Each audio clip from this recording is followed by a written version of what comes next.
엄마, 오늘 시간 있어요? 우리 차나 한잔 할까요? 어제 딸이 먼저 전화한 말이에요. 72살인 제가 받은 가장 행복한 전화였어요. 안녕하세요. 저는 김정순이라고 합니다. 그런데 불과 3개월 전만 해도 완전히 달랐어요. 딸과 만나기만 하면 싸웠거든요. 딸이 이사 간다고 하면 그 동네는 왜 가려고 해? 교통도 불편한데.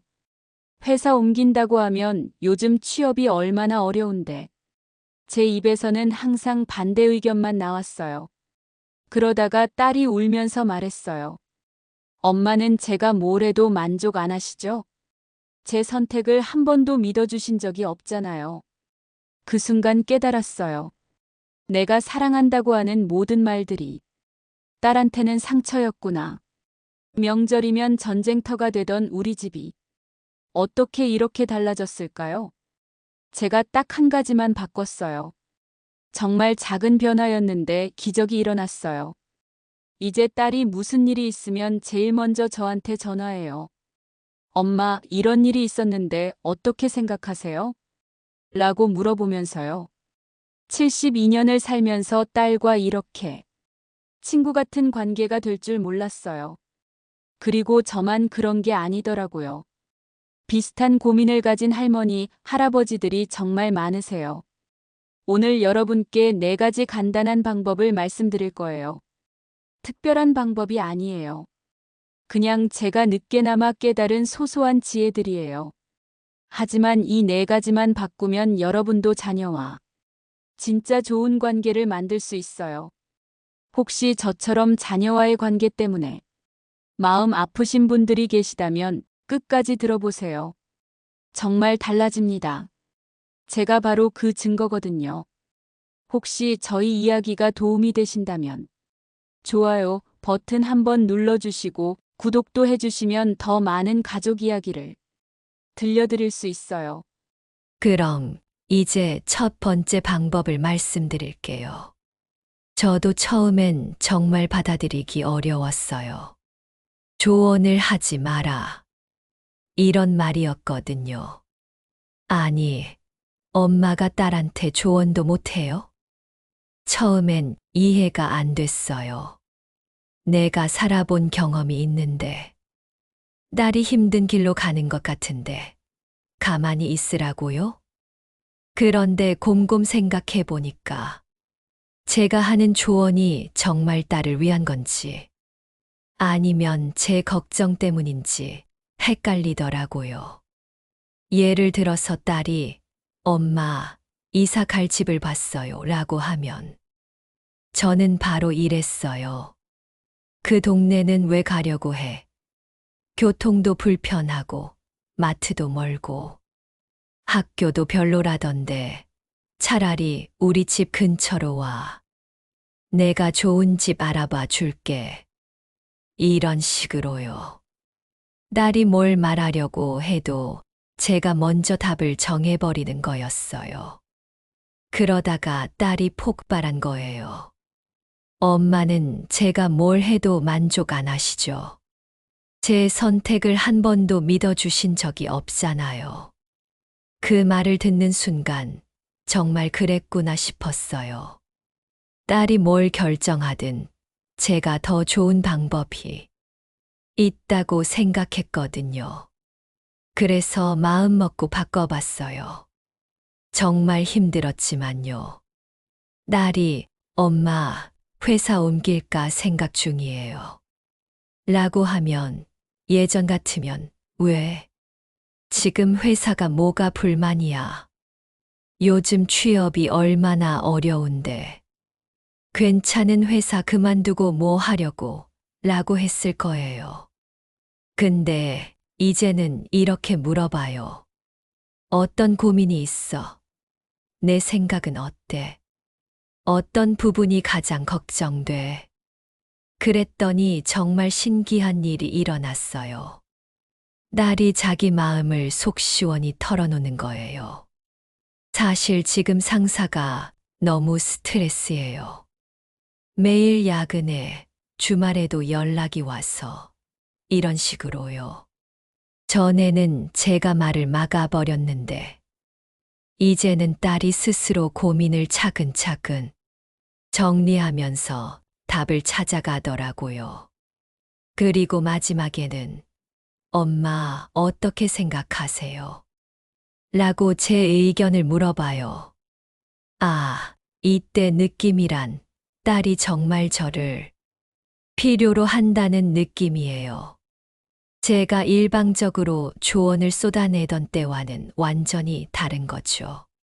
그때 깨달았어요. 우리가 조언을 하는 이유는 사랑 때문이잖아요. 자녀가 실수하지 않았으면 좋겠고, 더 좋은 선택을 했으면 좋겠고. 그런데 그 사랑을 전달하는 방법을 몰랐던 거예요. 조언 대신 질문을 하니까 딸이 스스로 생각할 시간을 주게 되더라고요. 그리고 제가 딸의 이야기를 끝까지 들어주니까 딸도 저를 더 신뢰하게 됐어요. 이제 딸이 뭔가 결정을 내리면 엄마, 이렇게 하기로 했어요. 라고 자신 있게 말해요. 그리고 그 결정이 잘못됐을 때도 엄마, 실수한 것 같아요. 어떻게 하면 좋을까요? 라고 도움을 청해요. 여러분, 우리 자녀들은 이미 다 큰 어른이에요.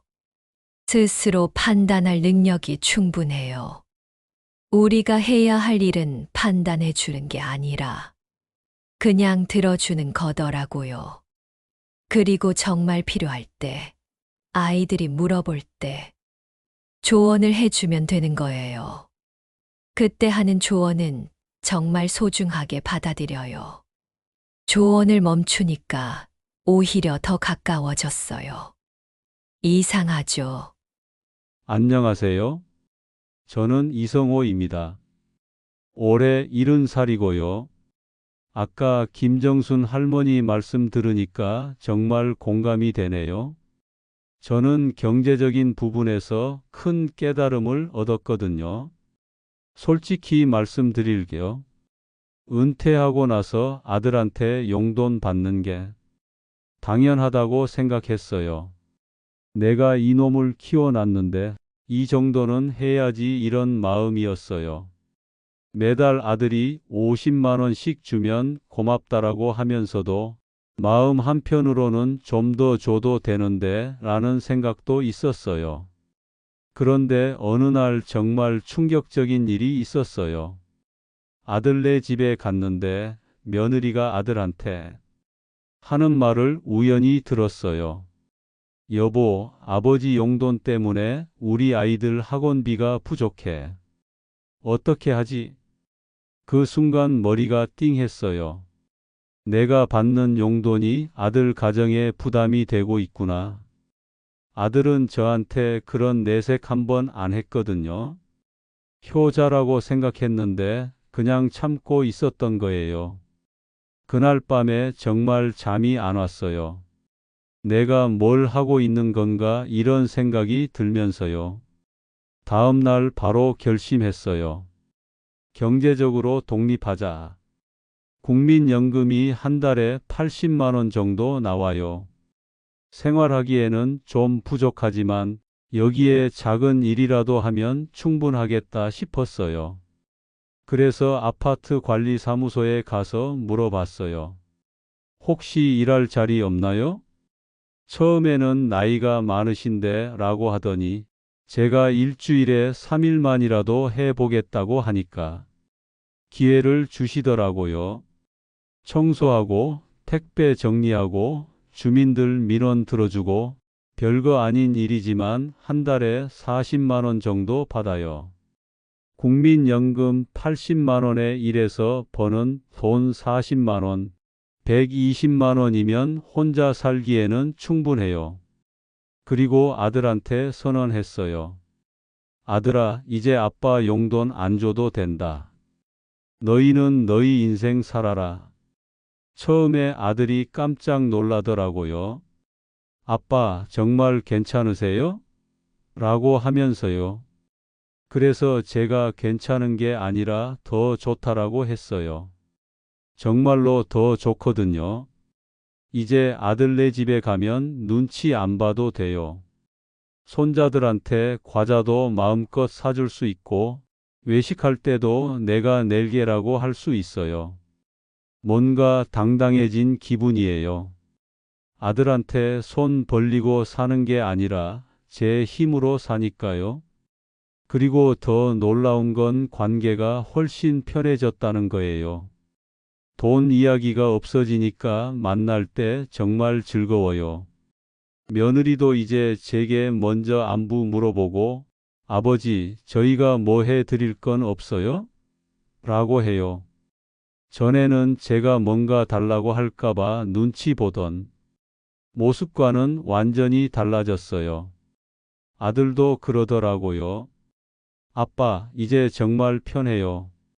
만날 때마다 부담스러웠는데, 그 말을 들을 때 좀 서운하기도 했지만, 한편으로는 이해가 됐어요. 아들도 사람인데 매달 용돈 줘야 한다는 부담이 있었겠구나 싶어서요. 그리고 관리사무소에서 일하는 재미도 쏠쏠해요. 새로운 사람들도 만나고 주민들이 고생하십니다. 라고 인사해 주시면 보람도 있고요. 70살에 새로운 일을 시작할 줄 몰랐는데 생각보다 할만해요. 여러분, 물론 정말 몸이 아프시거나 어려우시면 자녀들 도움을 받아야죠. 그건 당연한 거고요. 하지만 할 수 있다면 스스로 해결해 보세요. 우리도 당당하고 자녀들도 편하고 정말 모두가 좋아져요. 자녀한테 경제적으로 의존하는 순간 그들도 부담스럽고 우리도 위축돼요. 하지만 독립하면 서로 편한 마음으로 만날 수 있어요. 나이 들어서도 뭔가 할 수 있다는 게 얼마나 기분 좋은지 몰라요. 안녕하세요. 저는 최상길이라고 합니다. 72살이고요. 앞에 두 분 말씀 들으니까 저도 할 말이 많네요. 특히 감정을 어떻게 표현하느냐가 정말 중요하다는 걸 뼈저리게 느꼈거든요. 저는 정말 큰 실수를 했어요. 아들과 3개월 동안 연락이 끊어졌었거든요. 처음에는 사소한 일이었어요. 아들이 회사에서 승진을 못했다고 하는 거예요.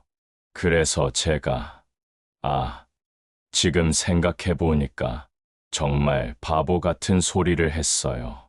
너는 왜 그렇게 밖에 못해? 내가 너 또래 때는 벌써 팀장이었어. 내가 뭘 알아? 그랬더니 아들이 처음으로 제게 소리를 지르더라고요. 아버지는 항상 그러시네요.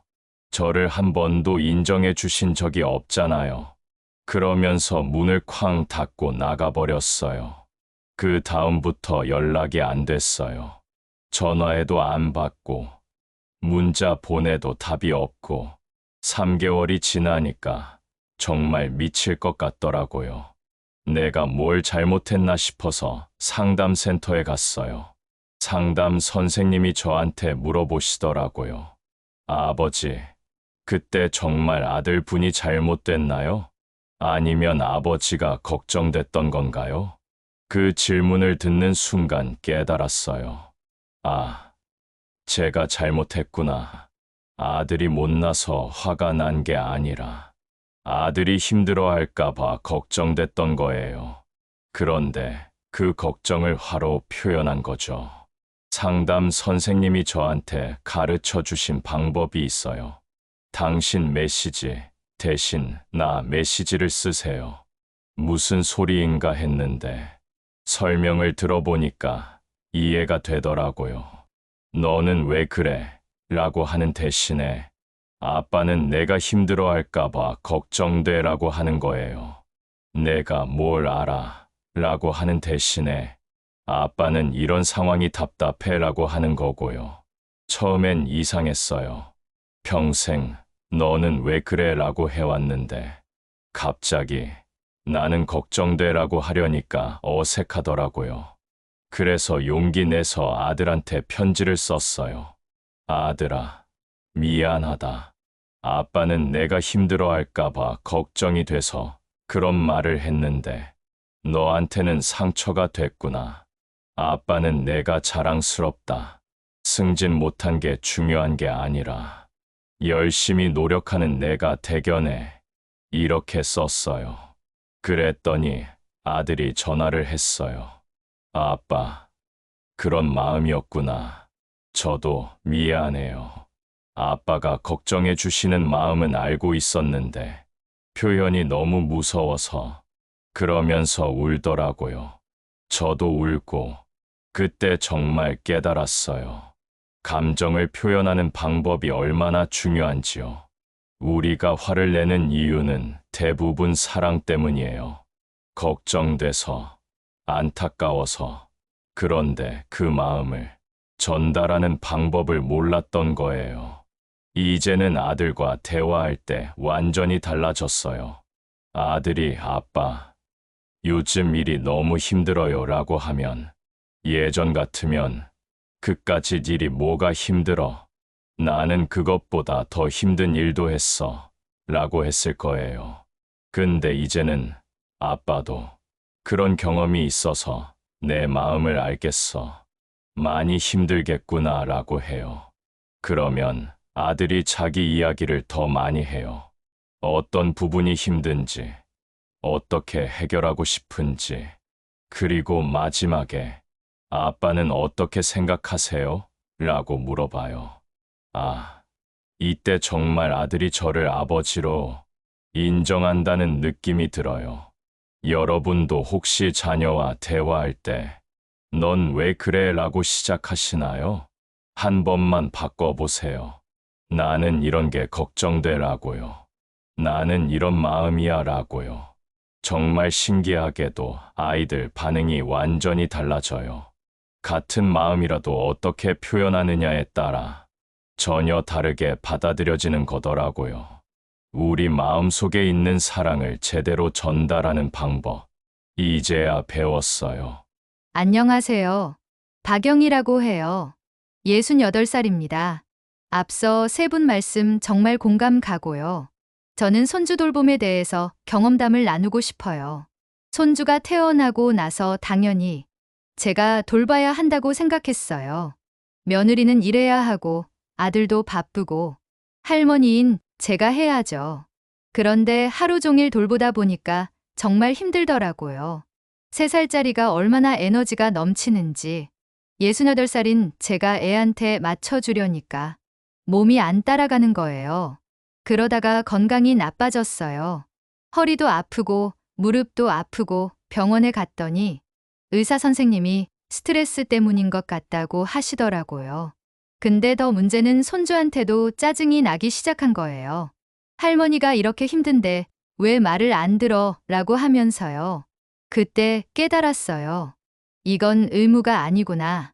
할머니가 손주 돌보는 건 당연한 게 아니라 서로 즐거울 때 하는 거구나. 그래서 아들과 며느리에게 솔직하게 말했어요.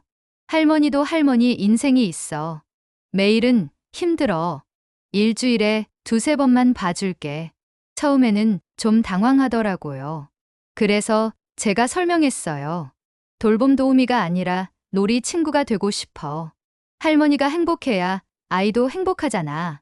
그렇게 바꾸고 나니까 정말 신기한 일이 일어났어요. 이제 손주 보는 날이 정말 기대돼요. 하루 종일이 아니라 2~3시간만 보니까 온전히 집중할 수 있거든요. 공원도 가고 그림도 그리고 같이 요리도 하고 진짜 즐겁게 놀아줄 수 있어요. 손주도 달라졌어요. 전에는 할머니가 피곤해하는 걸 느꼈는지 눈치를 보더라고요. 이제는 할머니 왔다 하면서 정말 기뻐해요. 며느리한테도 고마운 마음이 들어요. 어머니, 정말 감사해요. 아이가 할머니 만나는 날을 그렇게 기다려요 라고 하면서요. 여러분, 우리가 모든 걸 다 해야 한다고 생각하지 마세요. 우리도 우리 인생이 있어요. 의무감으로 하는 사랑은 사랑이 아니에요. 서로가 행복할 때 진짜 사랑이 되는 거죠. 지금 제 일주일 스케줄이 얼마나 알찬지 몰라요. 월요일은 등산, 화요일은 손주 돌보기, 수요일은 친구들과 모임. 68살에 이렇게 활기찬 삶을 살 줄 몰랐어요. 손주와의 관계도 더 좋아지고, 며느리와의 관계도 좋아지고, 모두가 행복해졌어요. 자녀들과도 마찬가지예요. 우리가 희생한다고 좋은 관계가 되는 게 아니에요. 서로 즐겁게 만날 수 있을 때 진짜 가족이 되는 거더라고요. 다시 김정순입니다. 오늘 네 분의 이야기 어떠셨어요? 저희가 특별한 사람들이 아니에요. 그냥 평범한 할머니, 할아버지들이에요. 다만 한 가지 깨달은 게 있어요. 나이가 든다고 무력해지는 게 아니라는 거예요. 오히려 지혜로워지는 거죠. 자녀와의 관계도 우리가 먼저 바꿀 수 있어요. 오늘 말씀드린 네 가지 한 번 더 정리해 드릴게요. 첫째, 조언 대신 들어주기. 우리 자녀들은 이미 다 큰 어른이에요. 둘째, 경제적으로 독립하기. 서로 부담 없이 만날 수 있어요. 셋째, 너는 왜 그래 대신 나는 걱정되라고 말하기. 같은 마음도 어떻게 표현하느냐가 중요해요. 넷째, 의무 대신 즐거움으로 만나기. 우리도 우리 인생이 있어요. 이 네 가지만 바꿔도 정말 달라져요. 제가 바로 그 증거예요. 3개월 전만 해도 딸과 만나면 싸우기만 했는데, 이제는 매주 만나서 차 마시면서 이런저런 이야기 나눠요. 딸이 그러더라고요. 엄마, 이제야 진짜 엄마 같아요. 친구 같기도 하고, 그 말을 들었을 때 정말 행복했어요. 여러분도 할 수 있어요. 지금 당장 시작하세요. 오늘부터 단 하나만 바꿔보세요. 자녀한테 조언하고 싶을 때 한 번만 참고, 내 생각은 어때? 라고 물어보세요. 분명히 달라집니다. 우리는 늙는 게 아니에요. 지혜로워지는 거예요. 그 지혜로 자녀들과 더 아름다운 관계를 만들어 가세요. 우리에게 아직 시간이 있어요. 아직 늦지 않았어요. 오늘 저희 이야기 들어주셔서 고맙습니다. 건강하시고 행복하세요. 구독과 좋아요는 저희에게 큰 힘이 되고 더 많은 분들이 이런 따뜻한 이야기를 볼 수 있게 도와줍니다. 알림 설정까지 해주시면 가족과 더 행복해지는 새로운 이야기들을 놓치지 않으실 거예요. 다음에 또 만나요. 건강하세요.